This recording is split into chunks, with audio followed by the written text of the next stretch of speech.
She hates ketchup, so that your name is right now social ketchup. Like Mitali is deathly afraid. If you get the ketchup bottle near her, she is that frightened. Like she will literally die.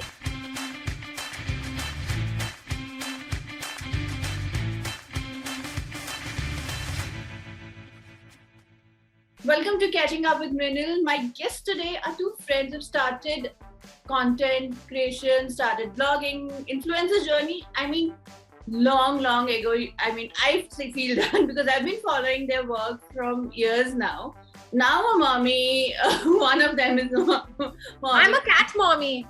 What's mine is hers and vice versa. So we are mommies. Two mommies. So they're creating content, they're creating fashion, they're redefining fashion for a lot of us, girls like us. And in pre-chat also I said like how I'm impressed with both of them.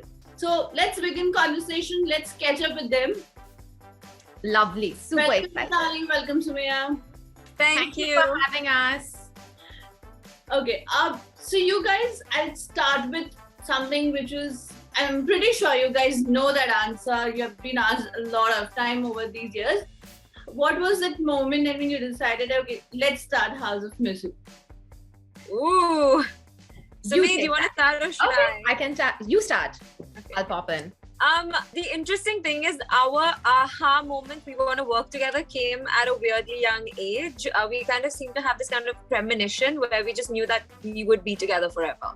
We were in school and this was probably sometime maybe in like our 5th, 6th grade where we made this decision because we actually have our school, like our school magazine, our class magazine, where we've actually written that we'd end up working in fashion together one day. Like, you know, when you just write random things that you see yourself doing in the future, and that's what we wrote as kids. So it's very interesting that it actually played out. But yeah, we've always known we wanted to do something together. Even when I was in university, we've spoken about it.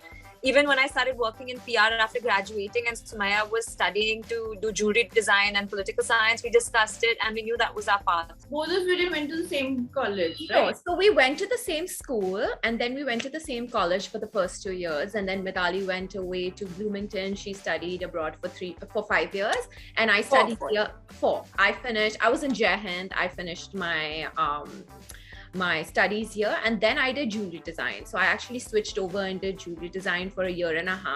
And then Mitali came back and I was still finishing my jewelry design course because it took me 1 year after I graduated. And Mitali came back and she was actually in PR for 1 year. And we were discussing it. We'd be like, oh, we have to do this together. But what? We didn't know.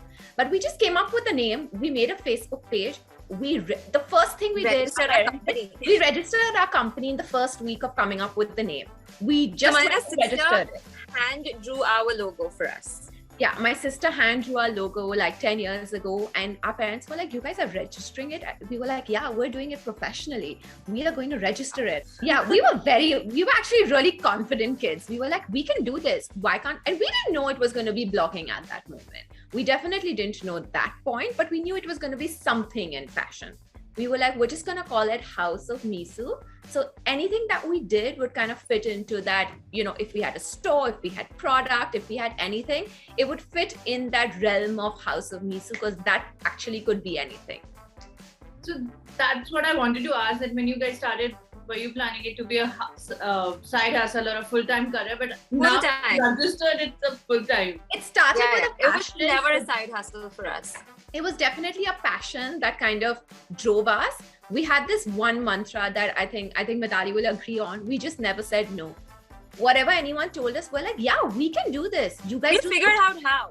Yeah, they were like, can you do? So for one store, we did their storefront visual merchandising. She and me have never done that in our lives. They were like, would you guys do it? We're like, yeah, we can do it. We'll figure it out. We spent like 10 days figuring it out and we did our work as though we may have done it for like decades. So it was almost like every time anything came our way, someone was like, do you guys do social media marketing? You know, at that point was like handling people's Instagram accounts. We're like, yes, we can do it. I had 10 people's Instagram accounts on my phone. And this was like 10 years ago when, like, say 7 years ago when Instagram had just kind of come off. I switched from a from a BlackBerry to an iPhone, and instantly I had Instagram. It wasn't something that I thought it was going to be for work. We had Facebook and stuff for work, and we had our website for work. So it was just something that kind of fell into our laps, and here we are, and it worked out brilliantly. And how have things changed for you guys from the time you started House of MISU? So I think the one thing that I would say that has changed is we definitely consider House of MISU as our work, and then there's MISU, which is us. And even though there's a very thin line between our work, we make sure that it doesn't, or even though it is entwined in some way, we don't let it engulf into our life. We treat it as work. I can also say that like the space that we're in has changed as well. It was very different when we started out, and it's very different now, and it is going to continue to change. It's literally like it's a living, breathing organism, right? Social media, you never know what's going to come. Rules and regulations are finally getting set in. So a lot has changed. Like, as you know, that now there are rules and regulations about disclosing how you advertise, how you talk about products. We've also become stronger in how we handle our brands, because we've learned lots of lessons over the last 10 years. We've learned that, if you don't sort of set out certain ground rules, brands do try to take advantage, or they do try to take, you give them an arm, they try to take the entire body. So we've learned to assert ourselves as well, and we've also learned to say no to brands that we don't really stand behind. So we've become pickier because we also know that we have a moral responsibility towards our followers. So I think with age comes maturity, with experience comes wisdom, and I think that's what's changed in a big way. How else do you keep your integrity alive, right? Like that way, I can talk about every single thing that came my way. So we say, no, guys, this does not suit our aesthetic. It does not suit the MISU brand, and they're like, but it's so much money, and I'm like, yeah, that's okay. But then at the end of the day, then you'll just be a sellout, and our main thing is never to be a sellout. I guess. So when you started, it was okay for you guys because you were trying to make way for yourself, or trying to have a foot inside the industry. But now I wouldn't say it was okay to, but we may not have loved every outfit that we posted in the beginning. Like we wouldn't work with a brand that we were ethically against working with, for sure. That we've never done, no matter what the payment might have been. But if there was something that was ethically not okay for us, we have never accepted it. But of course, there have been certain products, certain brands as younger influencers that we've been like, let's try it out. This outfit may not be that great, but let's see if we can style it and make it work. But now we can afford to be more picky, basically. Okay. And how has the industry evolved in the last 10 to 12 years? Like now, how is from the time you started blogging to now? Oh, well, when we started now you just get like 4 of us. There weren't many influencers. So we are the older generation of influencers. We're still the rest of them are still younger. We're also 33, guys. So we're not. So we're older. Samaya, you might be 33. I ain't. Girl. Okay, we're 32. We're 32. Yeah, Samaya does that. She always makes us a 1 year old. I don't know why.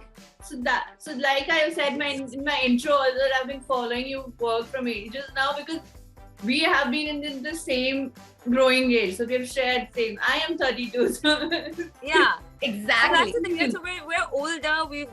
We've seen a lot of growth. We've seen a lot of change. We've seen a lot of acceptance in this line of work, because when we came out, people couldn't understand exactly what was going on.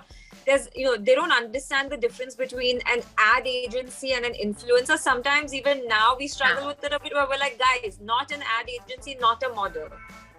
Not. I am a human being. I'm an influencer, and this is my voice, my aesthetic, my style, and I will use it honestly.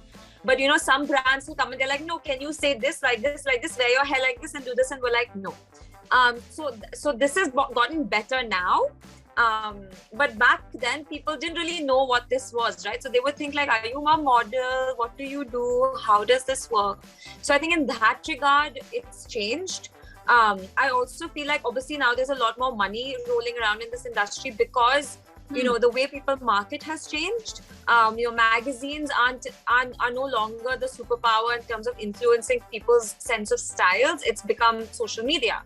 So people are using their marketing budgets more on influencers and digital marketing than on your, hoardings and your magazines. So I think these are the main changes, I would say. No, I said like the one change I would say is that we finally have a seat on the table. opinion is as important. No one's disregarding me just because I'm an influencer. It's not being used as a derogatory term. Yeah. Yeah, like even though like a few weeks ago, someone put up something where it was like, oh, an influencer is just a model who didn't get a job or something. It was something on those lines. And I'm like, really? 10 years later? I would love that person to do our job for like 1 week. Yeah, I will send that to you. Let's see how you handle it, my friend. 10 years later, you're still going to look down like maybe we make as much or more money than a doctor. And like it is considered a profession by itself. How is it that if like we get the same amount of budgets as maybe an actor or it's not like that suddenly we're in the back end of it. That's not true. We're right center stage with everyone else. Even now, a lot of kids, if you'll ask what you want to become, they know that they want to become an influencer now, which is a nice thing. I consider that they're 18 years, 19 years, they are a well-known influencer in their field. Yeah, and at the end of the day, I don't think like any other industry, there are a billion people, right? There are so many people who want to be an actor, and there's so many people who want to be cricketers. At the end of the day, you just have to like stay true to who you are, speak your truth, let your personality shine through, and then the rest at the end of the day is your hard work, a little bit of destiny, a little bit of magic, a little bit of all of it together, and that's that. I think for one of those aha moments when we realized that like this line of work was actually becoming something people were taking seriously was a few years ago when Sumayya's sister spoke to us and said that, hey, will you guys come and talk at my son's school? Because they were talking about careers. Yeah, at Aditya Birla, and they're talking about careers, and they want to talk about careers which are a little bit off the beaten track. So I went and I spoke, and it was amazing to see, the rapt attention and the fact that people were accepting us, like adults, educators were accepting us enough into the fold to say that, hey, you are in a serious profession and we want you to educate our children about that profession. In that moment, I felt really proud of what Sumayya and I had achieved, for adults to be like, hey, kids could do this in their future. This could be a very viable career option for them. Please educate them about it. And not look down at it as something that they did in their pastime, or like, oh, they're married, they're just doing this as time pass. Like, like at least that doesn't come up anymore. We're not taken as oh, she's doing it for fun to pass her time. Like, oh, her husband must be busy. She's pretty. She take a picture. That does not happen anymore. So one thing I liked was is that now you guys call yourself as an entrepreneur. So I spoke to Masum also, and Masum is like, I am a business in myself. Like, my name is a business. I have a team in India. I have a team in with her there. So I like the change that is there. That you need, like, you have like a person is a business in itself. Oh, for sure. And when Sumayya and I started out, we started out with the idea that this is our business. It wasn't something that we started out thinking like, oh, I wonder what this could be. No, we started out being like, we are going to earn money from this. So we started, we were doing styling, we did fashion design. We actually had clothing and jewelry that we used to sell. And then we got further and further into social media as social media picked up. So, it's from not something that... Yeah, from the get-go, it was always, it's a business. That's why if you see our registration date, it's 10 years ago. At the same time, continued 10 years later, we didn't get wishy-washy. We didn't get like, oh, like, I don't know, maybe I'm doing something else. It wasn't like that. It was very clear-cut. Whatever came our way, we did. We put our heads down. We worked hard. And like, for every, like right now, when I saw someone else, like, obviously we're on social media so much, and like someone's like, oh, all these influencers just get free stuff. Guys, we get the free stuff because of our 10 years of hard work. So someone accepts us, gives us that credit, and so then sends us a present. They didn't send me a free present because they thought I was just whatever. They thought of me because I was something worthy of sending it to. But you've forgotten that hard work of 10 years. That free present is not without a caveat. The free present is because they want some sort of presence on social media as well. So and they think we're important enough for that.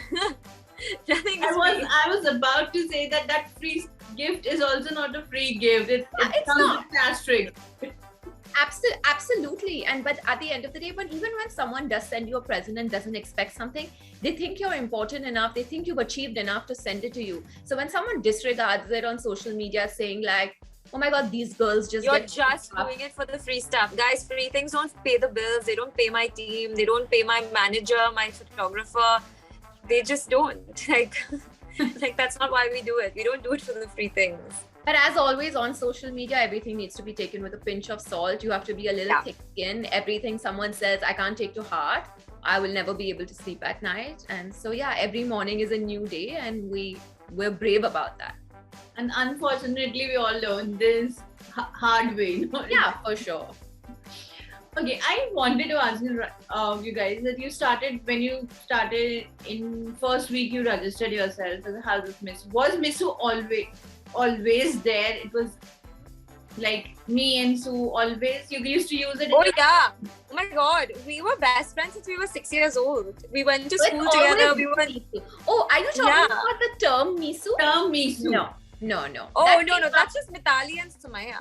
Yeah, so that's. No, I know. So was it like in school days we do all these things with our friends? No. It was now purely. It's the thing. Now people say, is MISU coming? Because they're just expecting us both to come together. You know, we're also friends behind work, where we get done at 7 at work, and then we're friends for the rest of the hours.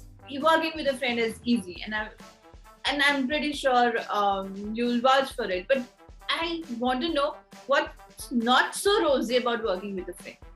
Oh, I'll tell you. Like sometimes on the dinner table, like we're at dinner, both our husbands are there, and Mitali will be like, Summiyya, and I'm like, no, miss, we're not talking about work right now. It's not gonna happen. Let's not talk about work, because then that way, but we're together. Even though Sumi says that, she's as bad, and it's very difficult for either of us to switch off because of the line of work we're in.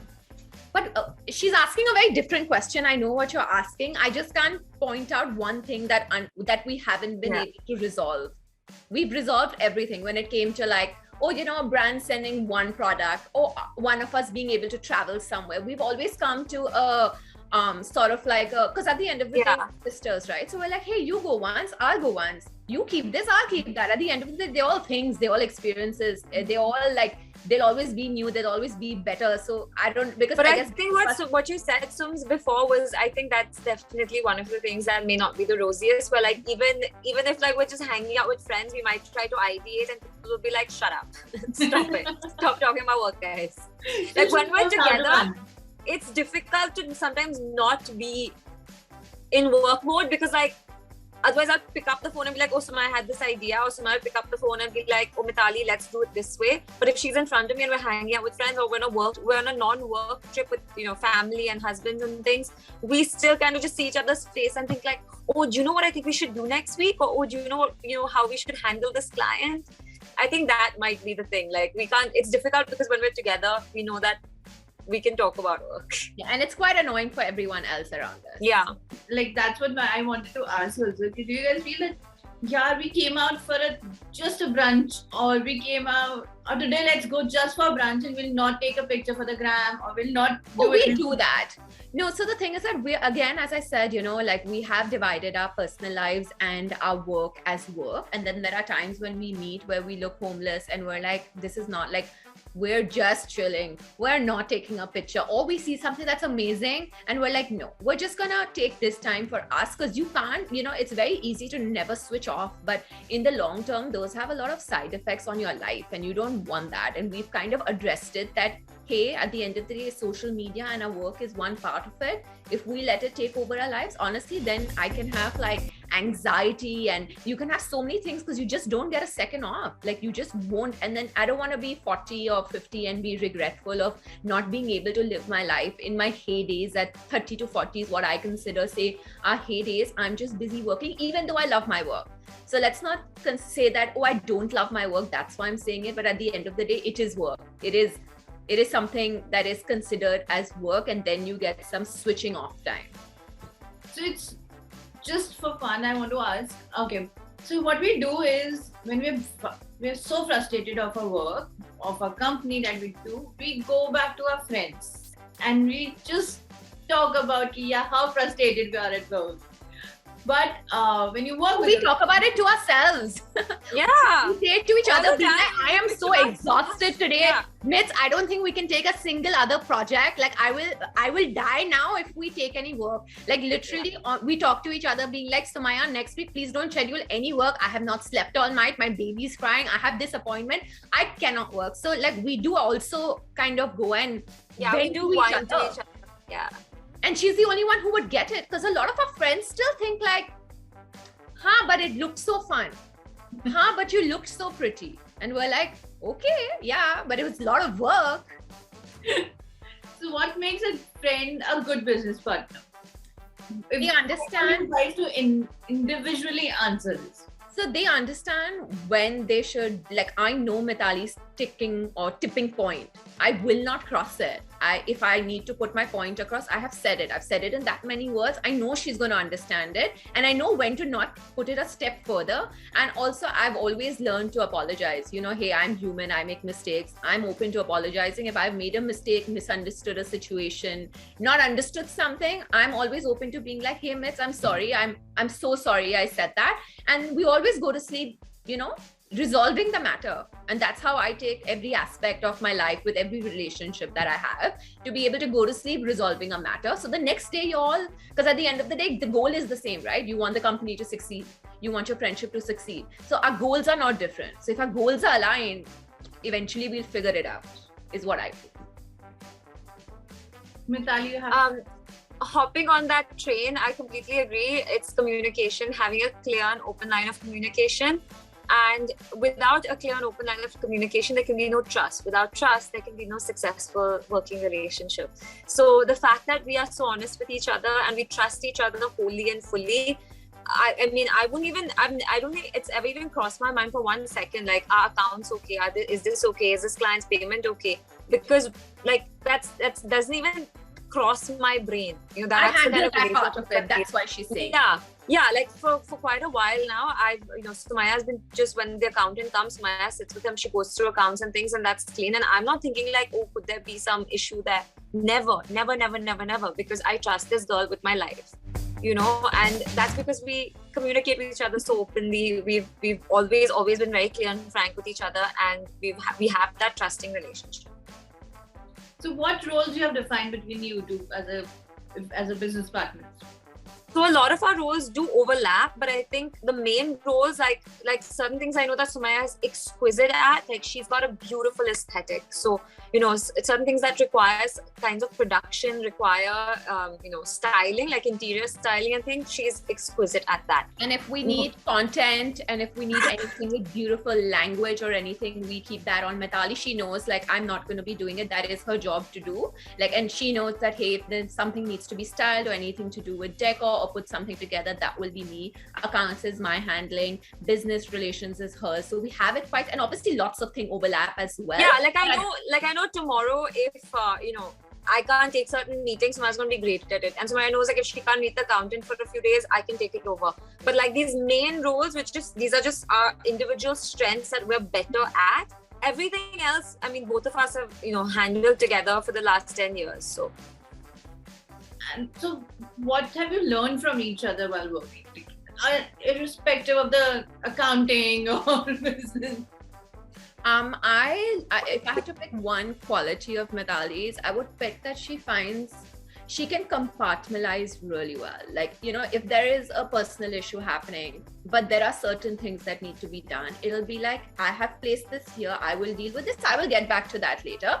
I'm obviously slightly more emotional. I'm like, I don't know what to do. And she'd be like, no, just let's deal with this. So over the years I've learned, and now 10 years later, Mitali will agree, like, whatever's happening in the back of my life, it never comes in front of my work. I can still tackle things, but that is something that I did learn from her, because she did have that great capability of putting things like in compartments and not letting things overlap and cloud your judgment. I think for me, one of Summiyya's most amazing qualities is that she is amazing under pressure. Like, but when I say pressure, I mean, like, if we're on a deadline, if we have to figure something out, she will do jugaad. She will, I don't know, take like a dustbin and turn it into a beautiful picnic basket. You know, like she'll get it done. She'll figure it out. Whatever you need, she'll find a way to do it. And I think that's something that I've started to be like, okay, you know what, Mitali? Pull a Summiyya. Figure it out. You can do this. Figure out how. Or call Summiyya and she'll do it for you. Yeah, but I'll be like, hey, can you just tell me what to do? I'll do it. I'm not asking you to do it. Just tell me what to do. And I'll be like, why don't you try this? So yeah. Okay, so you guys have seen each other in all aspects. Like your major things, like you guys got married and you were with each other. So how was that feeling when you like, okay, I know that your friend is getting married, and what that feeling? But that was the best. Like, I can't even explain to you how it was like when she got engaged, because it was like one of our first friends getting engaged, because everyone else got married a little later. It was like I can finally like get ready, be there. I could be as much as the bride, and this bride is not gonna care. I can be dressed to the hills. It was like a surreal feeling to have a sister get married. Anyone who has sisters say the same thing. And we both actually have sisters as well. And like, she's just an extension of that. I don't consider my sister any different than Mitali. Like, I don't like everything that's happened in our lives. It's like a family thing. So like we spend so many family festivals together, whether it's for me it's Eid, whether at my house it's like a Diwali dinner. We've done all these things together growing up, right? So it's like if it's exactly like Summiyya said. It's like a sister getting married, how would you feel? Or a sister having a baby, how would you feel? It's just that's how it works. It's all the nerve-wracking things, all the anxiety, everything is shared. Like, oh my God, how would this be? It's not like, oh, I'm just showing up as a dolled up for a friend's wedding, or my friend had a baby, I have to go give something as a token. It's like every step of the way, like literally every step of the way. I would try to be there if that baby was born and they allowed me, and I'd go. No one took me. I would have liked to go. No one took me. So that's one thing she missed, and I really want to. I want. There's multiple things. Like if you give her an opportunity, she'll get into it with you. I wish Sid had called me for the proposal. I would be hiding at the back. I wish I was there in the side. I wish you were there. You should have taken better pictures in the crap he took. God. Yeah, this recording should not go to your husband. He knows. I made it very clear. I complain about it till her dying day. She hold that over him.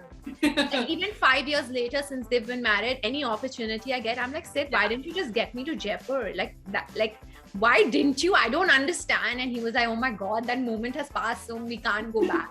I was like, please don't forget me on any big momentous occasion, because I would like to be there. So didn't he approach you before that for that approval thing that okay? No, unfortunately at that point he felt like, I don't think he knew me that well, because they got married quite soon after they met. He thought I would tell her. Not quite soon, Summiyya. But he thought I would tell her. 3 years. Knows why he didn't. Actually, Summiyya knows why he didn't, because if Summiyya... No, I'll tell you why. I know my husband. He knows how close Summiyya and I are. That's what. Like Arnav knows when he tells me don't tell anyone. Arnav knows when he tells me don't tell anyone. He knows Mitali's gonna know, and then he should just be okay with it. Because like if he said don't tell, I'm like, yeah, but you know Mitali, and like she'll know and she will know. Yeah, that doesn't count. And he was like it's like I don't even if Summiyya doesn't tell you, he's like, she will do something to make sure like your nails are done or your hair looks good, and you will figure it out. So his thing was like, I don't trust Summiyya, I'll be able to like not accidentally drop a hint. You all know each other too well. Meaning I still hold that against him. Guys. Yeah, you can. He discussed it. I literally told her the same thing yesterday, because she asked me about something. I was like, yeah, but Sid didn't tell me about the proposal. Yeah, so that's So, coming back to your work, guys, do you have your personal projects also under House of MISU, that somewhere that, okay, Summiyya wants to work on something which is only out of her passion, and something which you want to work on as Mitali, which is just out of your... Mitali has her baby's page happening right now, which she's super passionate about. Baby Crispy. Yes. It's there on Instagram, right there. Maybe I should open a page for my cat. I told you. I told you. I'll be that crazy cat lady on Instagram that people are my husband's gonna be like covering his face. I don't think that's happening. Because if I did have a page, I'd go crazy. She'd be in my lap like a baby. I'd be making her wear bows. Yeah, I think Sumi is always one step away from being crazy cat lady, and we don't want to push her over the edge yet. Train myself in. You're real her in. I am going to give you some instances, some might fictional, just random things. If that happened, what are you going to do? So I'll start with Sumayya. Yeah. Okay. 3 things no one knows about Mitali. She hates ketchup, so that your name is right now social ketchup. Like Mitali is deathly afraid. If you get the ketchup bottle near her, she is that frightened. Like she will literally die. Ketchup, catching up. Yeah, I know. I get the fun, but I'm just saying. So ketchup, she's deathly afraid of. She eats chips with chaat masala. Like, cause she doesn't eat ketchup. She eats French fries with chaat masala, and she's the lightest sleeper I have ever come across. Like, even if I get up as a cat, Mitali's like, "What happened?" I'm like, "Nothing happened. Go back to sleep." So yeah, she's deathly afraid of ketchup. She eats chaat masala with French fries, and she's a very, very light sleeper. Mitali, how are you surviving? I want to ask. Baby turns and are you awake or what? Yeah, it's crazy. I don't know how she survives in the day, because anytime you message her 3 o'clock, 4 o'clock, 5 o'clock, Mitali is messaging you back saying like, "Oh, I got up, the baby got up." I'm like, oh my God, that's just nuts. The best and worst part of being an influencer. The best part of being an influencer is working working with things that you love, right? I love fashion. I love great aesthetic. And that's just so amazing that I could take my passion and turn it into a business. The worst part about it is switching off and trying to find that fine line between reality and social media. Because at the end of the day, social media is just a curated version of my life. It's not my actual life. People don't see the heartbreak, the pain, the struggles. All they see is like beautiful pictures, happy husband, great food, great body, great this, just all the great stuff.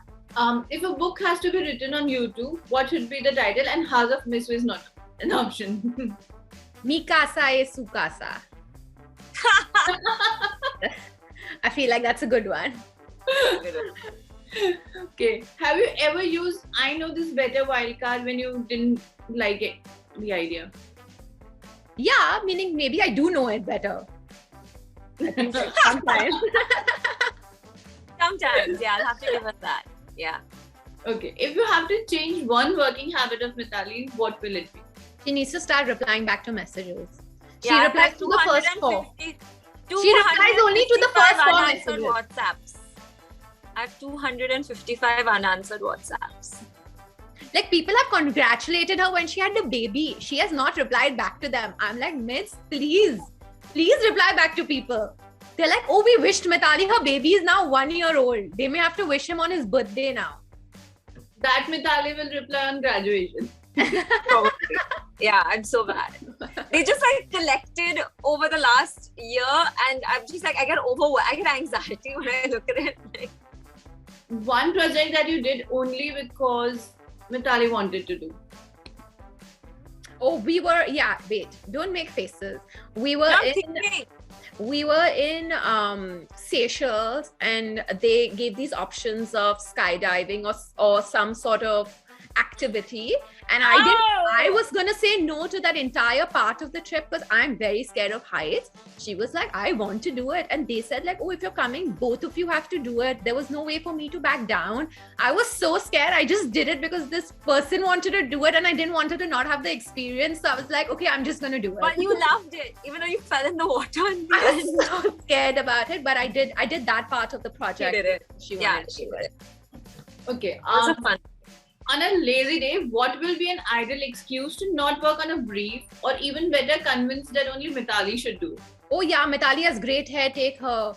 It'll work best in her house. Her hair is better, use her. Or, yeah, I guess those two I've used for sure. Or the baby. It'll be better if she incorporated the baby in it. Use her. That list of things. That's a list. She now knows what I used. She's like, why? She messaged me also being like, "Why did you push this on me?" I'm like, I was so tired. I can't do it. I'm so exhausted. Yeah, at least she's honest about it. Oh, I don't lie about it. Yeah. Everyone knows I'm putting it on her. After spending... Or she'll say it and then she'll just laugh. And I'll just know. So I guess you guys don't have the scope of lying anymore. No. Yeah, but there's no reason to. Why? She can just accept me. I'm sometimes good and sometimes I'm bad, and she just has to accept that. Yeah. Things you did in past as a content creator that you are not very proud of. We've definitely worked on a few things that I'm just like, they irk me Could have now been better. once I go back. Like, those are definitely some regrets. I don't want to name any brands or anything. But yeah, like I've definitely worked on something and I'm like, why did I do this? The money is just not that important. But this was like a few years ago, maybe. One day you're just filled with emotions. First thing you'll say to Mitali will be, I feel like I send these messages quite often and almost every other day. So they're not like a super special occasion when they come. It was literally like yesterday and Mitali's like, thanks Som for checking in on me. I'm good. That thing, like I'm quite an emotional person. So for me, I don't think it'll be that one day that I'm extra emotional and I'm going to pour my heart out. I wear my heart on my sleeve. I say exactly how I feel. I tell you when I love you. I tell you when I miss you. We're both very vocal about missing each other and like, oh my God, it's been a week. I haven't seen you. I miss you. What's going on? What are you eating? Come over, get the baby. So we talk a lot. So we're not friends who see each other sometimes, right? And I am a super emotional person, as Mitali would say. So I do wear my heart on my sleeve. so now Mitali, it's your turn. Are you thinking all your answers? That's not correct. Obviously. Okay, 3 things no one knows about me. This is a tricky one because there's so many things and I'm trying not to say anything that would like embarrass her and make her want to kill me later. Okay, so Sumi used to be extremely shy, even though most people wouldn't believe me now, but she used to be very, very shy and very introverted. She's weirdly not afraid of giant scary insects. Like if there's a giant cockroach or something, Sumayya will pick it up and throw it out. Like I think she's very... Both the husbands will be standing on the side. Yeah, they'll have climbed up on chairs and Sumayya will be like, I'll get it. And she'll go and she'll pick up the giant cockroach with her hands. Sumi used to be so obsessed with her hair when we were young that she would never blow dry her hair herself. She practically lived at the salon behind my house called Danny's. And I think if Danny had a son, she would have put his son through university. Like that's how often she went there. I'd literally travel 45 minutes away, get my hair blow dried, and then come back. It was retarded. Yeah. That was a bad habit. She had and the day she woke up, like it was like reborn. Yeah, like oh my God, I can do my hair at home. The best and worst part of being an influencer. I would say the best part is that I get so much access, right? Like it's amazing. Like there's no doubt about it. We get to travel, we get to experience brands and designers and things that, otherwise we wouldn't get the chance to. We also get to use our voice in the way that we like, and we get to positively influence people. I would say the worst thing is that sometimes it is difficult to switch off. So no matter where I go, what I'm doing, somewhere at the back of my head, there's this nagging voice being like, that would make a good picture for Instagram, or that would make a nice video for this or that. Even though I try to switch it off, being like, hey, live in the moment. That voice is still there because like it's difficult to switch off from work mode and go into, just living and being me. If a movie has to be made on YouTube, what should be the main plot? So we got the best name. No, that has to be the plot. She's switching the questions up. Oh, sorry. What? I missed that. That's right. No, she was so prepared with answers. If a movie has to be made on YouTube, what should be the main plot? The main plot. Okay. 2 best friends taking over the world. Work life and personal life and trying to juggle it. That's actually just the story out of your life now. Yeah, it's basically the plot of our life. Have you ever used I Know This Better wildcard on Summiyya? I honestly can't remember ever using it. I may have thought it in my head. That's why. Yeah, I mean, I've thought it in my head, but I don't remember actually like verbalizing it. Okay. If you have to change one working habit of Summiyya, what will it be? I would say sometimes she gets a bit hard on herself and she gets very, very stressed out. Just to kind of be calmer, be cooler, and you know, think with a calmer mind. Not to say it's ever stopped her from getting the job done. In fact, I feel like sometimes it fuels her. But you know, just so that she can be more at peace. What will be an ideal excuse to not work on a brief and even better convince Summiyya to do? Oh, it looked much better on Summiyya. She's so tall. I'm short. There's better light in a house. She should do the beauty one. Yeah. Summiyya's got great light. I found the light in your room. Damn it. You can't use this excuse Damn it. anymore. Okay. Things you did in the past as a content creator that you're not very proud of. I would say there were occasions where we were a bit naive and we allowed ourselves to be taken advantage of, in the sense like, you know, ideas and concepts that we had, we should have not put down on paper before, you know, signing a deal. So, you know, we've learned from things like that. So just not being as mature or as wise about certain situations in the past. Okay. And what will you say to Summiyya on an emotional day? Shut up. Like, I don't know. Like Summiyya said, we're both very vocal about our emotions. We hang up most calls saying I love you. So there's never any like special occasion where we'd have an emotional outburst, unless those emotions are like negative, like unless I'm going through something I'll tell intense. you. No, so when she had her baby, she wrote me a letter. Oh, sweet. Remember when you sent me that letter? She had a lot to say. She felt like if she said it, she would cry, so she penned it down. Mitali's quite a writer, as I told you earlier. Yeah. The content is her part.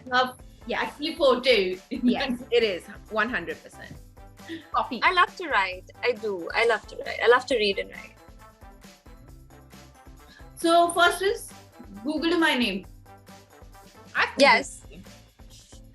Deleted a post on social media because it didn't get enough likes.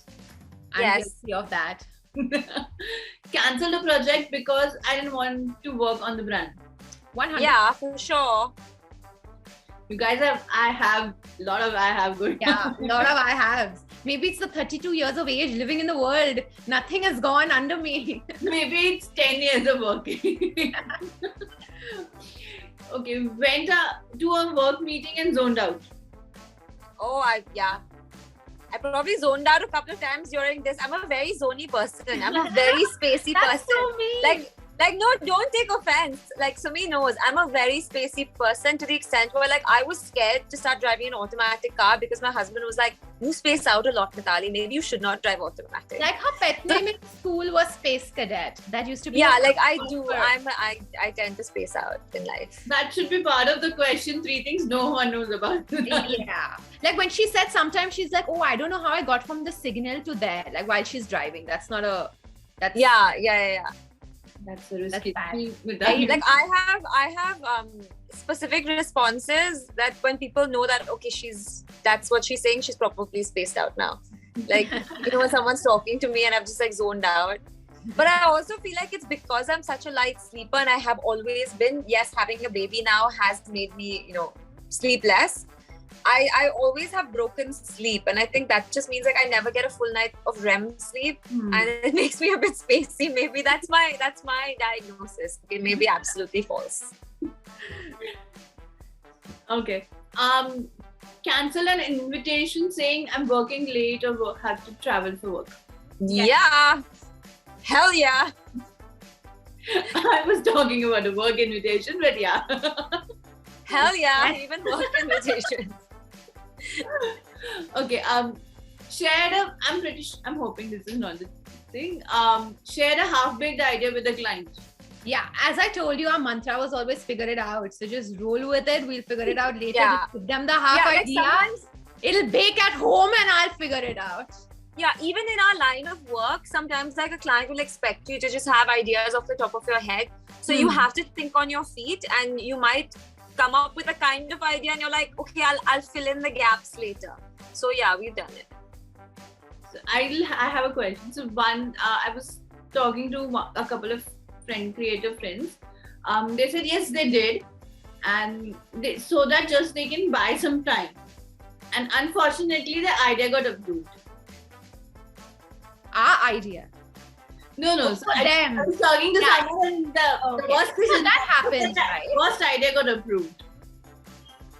That's possible, because sometimes when you're super pressured, you might just come up with the best idea. Yeah. Repurpose old content with new packaging. Yeah. Everyone does that. Yeah. Change in the car while shooting. Absolutely. Oh yeah. This is not a never have I ever. This is not a never have I ever. This is what I have done. Yeah, Summiyya and I have changed on the streets of Paris behind like bushes and statues and like, yeah, we've changed in lots of places. Had a wardrobe malfunction while shooting for the content. Summiyya had one like 3 days ago while we were shooting. Of course, yeah, we both had them. Went 24 hours without social media. Yes. It's happened a couple of times. There are times when I'm on a flight somewhere and then you land and then you don't have your SIM card. And then there are places where there's literally, like when I went for my honeymoon, there was no network on the safari. It was great. It was great. Don't worry, I still took a lot of pictures, and as soon as I got network, I was hooked on my phone. Let me just tell you that. But yeah, like my husband also tells me on a holiday, like, listen, take your pictures, but like post them later so you're still involved currently in this time. Okay. So for me, it was like during lockdown, there were like a couple of months where I was pretty much off social media, because when I was in Mahabaleshwar, I didn't have very good internet, and I was pregnant, and like I just didn't want to be on social media as much. So, and no one really was at that point. It was like peak pandemic. So I think at that point, I had a proper social media urge. Yeah. You did only, have you ever did this only because you wanted a detox? No, I don't think I like consciously did it. I think it just happened. Okay. Shot 4 videos in a day. Oh yeah. Yeah, we've done that. That's like a Wednesday. Like that's a normal thing. Thank you. Have a great evening. Guys, bye. Thank you. Bye. Take care. If you liked what you saw, if you enjoyed our interview, please like, share, and subscribe.